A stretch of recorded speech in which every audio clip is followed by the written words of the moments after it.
చెప్పండి.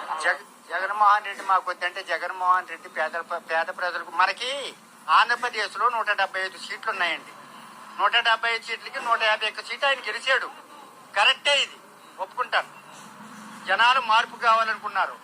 ఇన్ని రోజులు వాళ్ళ ప్రభుత్వం వీళ్ళ ప్రభుత్వం చూసేమనుకున్నారు. ఇప్పుడు 151 సీట్లు వేశారు. 151 సీట్లు గడ్డి తిన్న వాళ్ళే తప్ప ఇక్కడ ఆంధ్రప్రదేశ్ను బాగు చేసిన వాళ్ళు ఎవరు లేరు. అక్కడ రాజధాని అన్నాడు అమరావతి, వైజాగ్లో రాజధాని అన్నాడు, కర్నూలులో రాజధాని అన్నాడు. శివరాజ్ గారికి ఏం చేశాడు?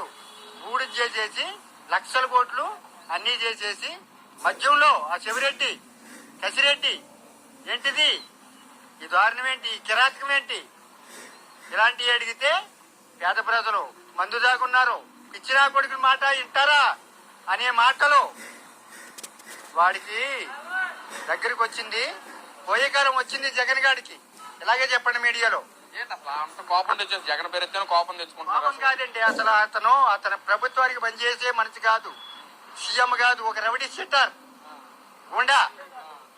గత ప్రభుత్వం మనకి ఆయన ఎక్స్ సీఎం కదా, మీరు ఏమన్నా చేస్తేగా, అసలు ఏమన్నా చేస్తేగా, ఏం చేసాడు అంటున్నారు కదా, ఏమన్నా చేస్తేగా మళ్ళీ జనాలు స్పందించడానికి.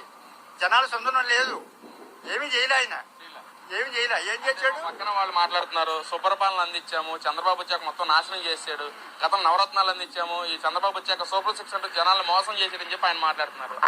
చంద్రబాబు వచ్చిన తర్వాత బస్సు ఫ్రీ పెట్టావా నువ్వు?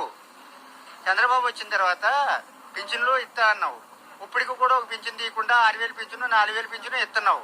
చంద్రబాబు వచ్చిన తర్వాత రైతులకి 20,000 భరోసా ఇస్తున్నావు, అన్ని ఇస్తున్నావు. నువ్వేం చేసావు? నీ ప్రభుత్వంలో ఏం చేసావు?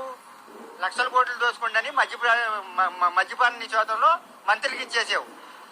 ఆ చెవిరెడ్డి కసిరెడ్డి వాళ్ళకి అన్ని రకాలుగా చేసావు.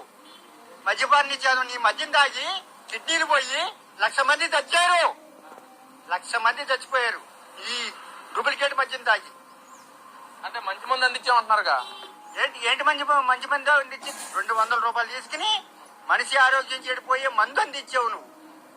కిడ్నీలు పడిపోయి హాస్పిటల్లో ఎంతో మంది నానా కుక్క సాగు తెచ్చారు. పేదలు కన్నీళ్లు పెట్టుకుని పొట్టు తుడుచుకుని చిన్న చిన్న పిల్లల్ని ఎలా పోషించుకోవాలనే పరిస్థితి వచ్చింది ఆయన ప్రభుత్వంలో. మరి ప్రభుత్వం ఎలా ఉంది అసలు మీకు? ఈ ప్రభుత్వంలో చాలా బాగుంది. అవునండి, ఆ టైంలో అండి శానిటైజర్ తాగారు, నేను కూడా తాగాను.